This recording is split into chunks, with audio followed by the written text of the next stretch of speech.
Hello, fellow people there in quarantine. I hope you're still well. Welcome back to the Miracle Perspective, and this is the TMP Q&A Wednesday, where you ask and I perspectivize. I've got a special question, an important question today from, you'll know the name right now. Let's get straight to it. I have a question, or it started from a discussion we're having, and then she was like, believe me, I've learned a lot from TMP, about myself even. That's very humbling. That's me saying that. And then she was like, I have a question of my own. And I would like your perspective and hear what others say about my problem. Here it goes. I have a problem letting my guard down. I can't let people in. I'm okay with friends and family. But when it comes to relationships, I have this wall around me that I just can't break down. My question is, how do I break down this wall that I built around me? Very important question and very important phrasing of the question. I like the fact that you are saying the wall that you have built around you. Very important. And then we went on. I was like, yeah, that's very deep. Indeed, I will need to get other views on this. And then, should I disclose your name? She's like, just say Presh. So this is Presh, guys. This is Presh. It's too personal. Yeah, that's what she said. Cool. And I was like, just a follow-up question, just a few questions to follow up for better perspective. Have you always been like that, or it's something that developed? Then she's like, truth be told, I don't remember fully letting anybody in. I never let anybody close enough, and I don't know if I fear getting hurt or I have commitment issues. Then I ask, how did you let your baby daddy in? Because she has a baby. And then she was like, it was a naughty mistake I made as a teenager. At the time, I thought it was love, but it wasn't. I realized that a little too late. He asked me to marry him, and I said nope without even thinking about it. I knew that I never really liked him. Then I went on. How was your background or upbringing? Did you ever have any unpleasant memories? Or do you have any unpleasant memories of your background? She's like, not that I can think of. I was happy. I was brought up by a single parent, very strict but open-minded, never abusive. Baby daddy was the first crush at 18, and I mistook it for love and got pregnant. But my mom accepted it and never judged or yelled. There was never a man in the family though. No father, no brother. Maybe I never got used to having men around.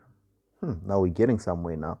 And then she was like, but she never let us feel that something was missing. Then I asked, and at school, you were very focused. You never played around. That was me questioning. And she was like, I was very popular and happy at school, loved by almost everybody. My marks were good, but I got distracted towards the end at 17. I got a job and started working and studying, so I didn't get very good grades. And at 18, my first time with a guy, and I fell pregnant and never went back to school. And from there onwards, that was me. Now it's me asking. And from then onwards, you never fell in love with anybody else. And then she's like, never. I remember I once had a relationship with a guy in 2008. We moved in together and I drove the poor guy bananas. I never cared what he did, what time he came home, and girls calling him. I never asked questions. I didn't care. He would leave his phone deliberately and have ladies calling me asking for him and stuff. They never bothered me.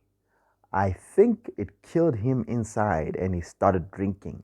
I left him after a few months and never committed after that. So those 8 months were the longest I've been in a relationship.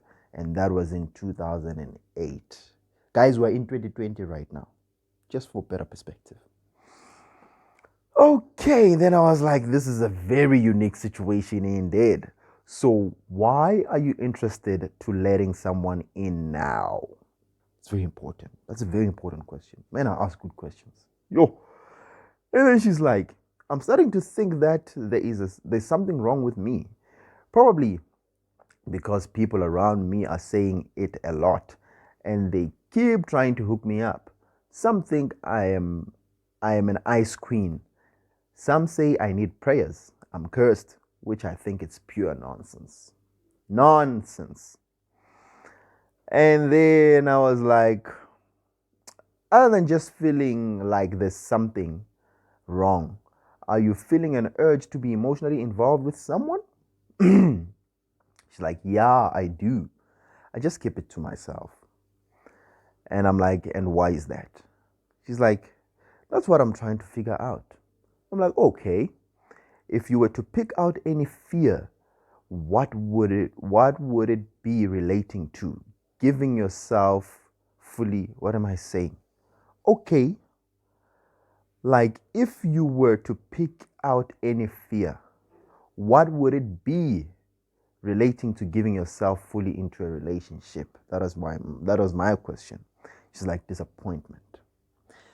And that's where we're taking it from. So indeed, I had to get other perspectives on this because it's a really unique and difficult question. And by the way, just a disclaimer, whatever that's going to happen here, it's not professional advice. It's not a psychologically or clinical psychologist sound perspective. It's just me giving my perspective, just like anybody would give their perspective. And just like these people that I'm going to read their comments are giving their perspective. So yeah, that's what it is. And then I got a comment from Mihle. Mihle was like, when the right one comes, when the right one who can understand her and her reasons for the wall being up in the first place comes, it will gradually break. She must just be open to the idea of relationship. Good advice from Mihle. And then I went on to ask, and I was like, so until then, she won't ever change. Well, that's me asking. And then Mihle was like, highly unlikely, but not impossible. Those walls were built as a coping mechanism. And until she feels like there's a need not to cope, and she settles that, then only will she be able to break. The best she can do is to give relationships a try. As in, tell herself that she's willing to try this wholeheartedly. That's a strong nugget there. Thanks, Mihle. And then somebody else gave a comment, and this person said I mustn't disclose their name. And this person was, she said I mustn't disclose the name. Fine. And then she's like, this is what she said. First, deal with the reason why the wall was up. Usually it's because of childhood issues or past relationships that you feel you need to protect yourself. Letting it down means allowing yourself to be vulnerable and allowing yourself to be hurt, which allowing yourself to be hurt, that which of which that person doesn't want. Hence, they have a wall. So basically, she's saying because you don't want to be hurt, that's why you have a wall. So she's like, so slowly look for the good in people. They will always disappoint you. They will always have issues because they are people. But it's not so bad because now you miss out on people caring for you because you are always pushing them away and all they want is to care for you. That's this person saying that. And we have this last person, and this is Miss Ratches from The Fix. This is my sister, guys. This is what she says. I think it's a personal issue. She needs to open her heart. The fact that she grew up without a man in her life made her believe that she can make it on her own without a man. And which is true since it's been working for her. But now that she's coming out to get help, it means it has become a challenge. She needs to look deep within herself and open her heart. Then she will be good with it. You attract what you love. Her attitude needs to change. Very important. Very important. and that is the fix. So these are the people that gave me input to your question, Miss. What did you say your name was? Presh, Miss Presh. So I just want to share my perspective as well. And as I said, this is not professional advice. It's just my perspective on the issue. And I agree with everything that the guys have suggested. I really do. Let's start here. I think it's very important how you phrased your question. You said, the wall that you have built, how do you get it down? First things first, responsibility. It's very important to take responsibility. You see, we all have it tough. Everybody has it tough in their lives. We all have experiences that we wish we can just erase, things that were not in our power. We couldn't control situations that we have faced in our lives. Maybe you didn't have a father figure in your case. Maybe you didn't have both parents in other people's cases. Maybe you were abused, like all different cases. We all have our individual struggles that we have faced in our lives. We have our demons that we have faced in our lives. And they have shaped us to become the way we are today.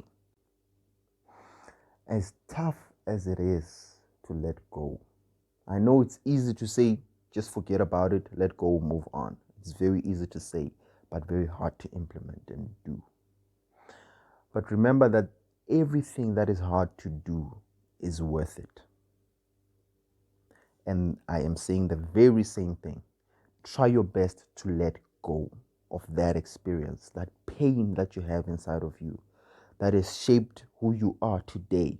You need to try your best to let it go. And it's very important to know that, okay, what happened has happened. It happened. But the way you are today is absolutely your responsibility. The way you are today is absolutely your responsibility, regardless of what has happened to make you who you are today. The fact that you are like that and you see yourself the way you see yourself, that is your responsibility. I read this quote. I was on somebody's status this week. I'm going to try and put it here. It said something along the lines of, do you want to be attractive? Heal.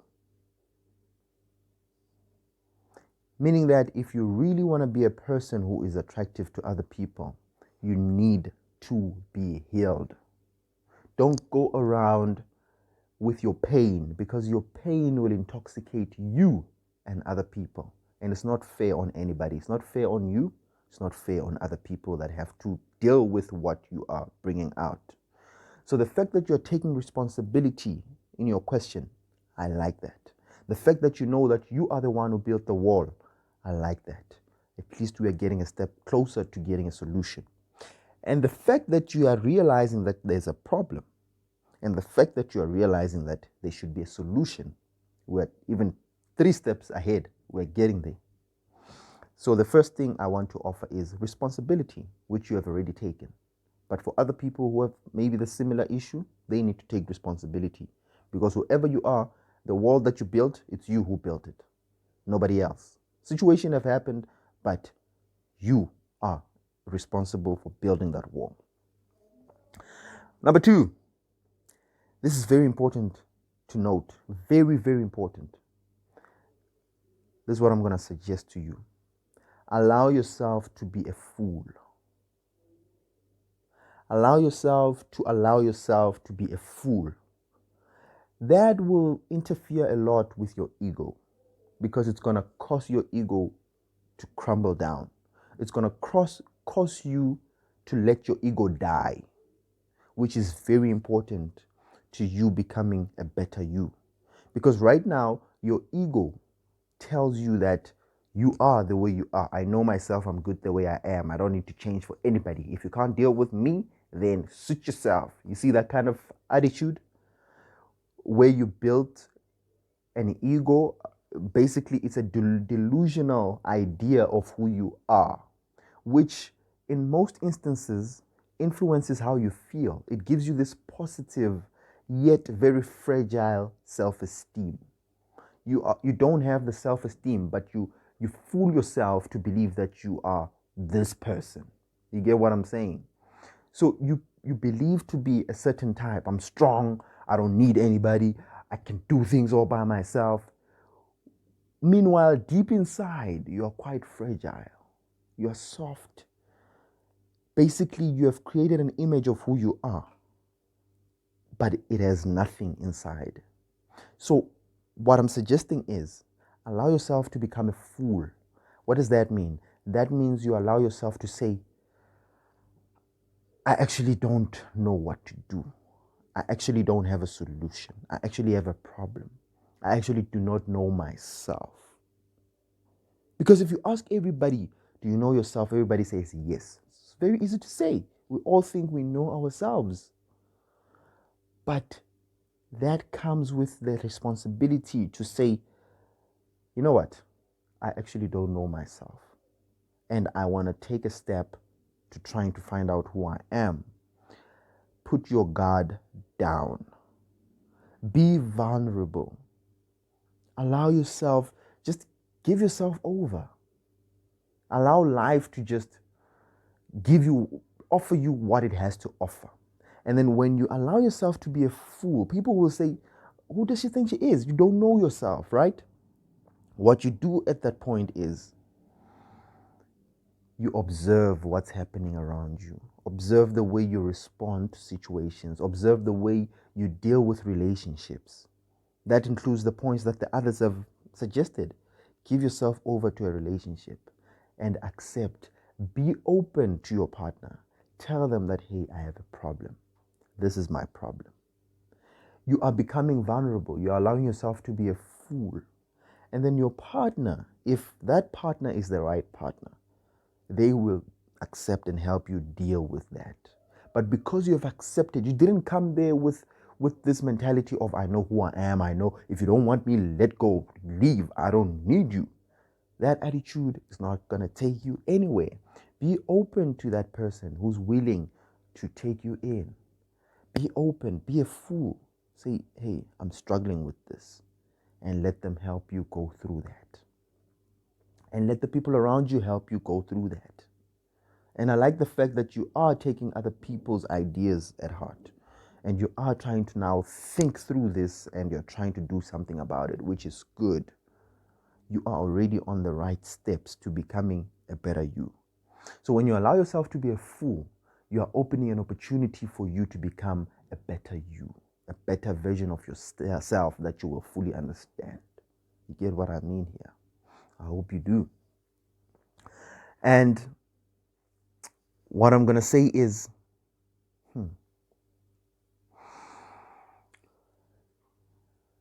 take responsibility of who you are. But most importantly, take responsibility of who you could be. Who you could be is very important because at least now you have a reference point. You know where you are, and that's all the things that you have done. You know where you are. Now take responsibility of who you could be. Now picture yourself in a future state. Already you have said that yes, you do want to have this emotional attachment with someone. Now picture yourself in that scenario. How do you want to be in that kind of relationship? When you have let go of your guards, when you have just broken those walls. Now imagine yourself. How do you want to be? How do you want to feel? Get into those feels. Allow yourself to just go through that. Because now you're taking responsibility not only of who you are today, but who you want to be tomorrow. And that's very important. When you visualize and start feeling that, then you will start attracting what you love as per the point of the fix. Because you don't know what you love when you don't know who you are. But if you know who you are, then you get to understand better what you love because you have painted a picture of who you want to be when you're in a relationship and when you're in love. So because you understand that, you will know what you're looking for in love. Shakespeare, man! Shakespeare! I should be the next Shakespeare! This is deep. Okay, back to the main point. But that's what I'm offering to you. Letting go means becoming vulnerable. Screw whatever anybody might think of you at the time. Screw whatever. People know you as this hard rock. You have no feelings, you don't care. But screw it. When you get on this journey of self-discovery and understanding yourself better, you screw all opinions and what people think about you. Right? Lastly is, everything you see in life today is because of a belief system. Your belief system is what brought you to where you are today, and your belief system is what's going to take you to where you want to go. Even in the Bible, it was said somewhere in John something. It says something along the lines of, those who believe in his name, meaning God's name, they will be given a chance, or they will be given the privilege to be called his children. But the key word is what? Believe. Those who believe. The only thing you need is belief here. The only thing you need to succeed or to achieve whatever you want to achieve in life is to believe. If you believe that you are this hardcore individual, you don't fall in love, you don't care about people, you just don't want to be in love, that's who you are. You're shaping your reality. But if you believe that you're a person who can let go, a person who can love fully, a person who can have a family, a person who can be in a relationship, a fruitful and successful relationship, and you believe that, you're done. You're done. I'm telling you, this is history. It's going to be history. So that's the last thing I'm going to offer to you. Just believe. Believe that you are better than what you are today. Believe that you can be a better person tomorrow. Believe that what you want exists and you can get it. Those are my offerings for you today. Let me just confirm if I've covered everything. Yep. Believe that you can make it and you can fall in love. And you will get there. Presh. But very important, let me just reiterate this point. It's very important that you become a fool, because that will allow you to lose your ego. The loss of your ego is the first key to you achieving what you want to achieve. It's finished.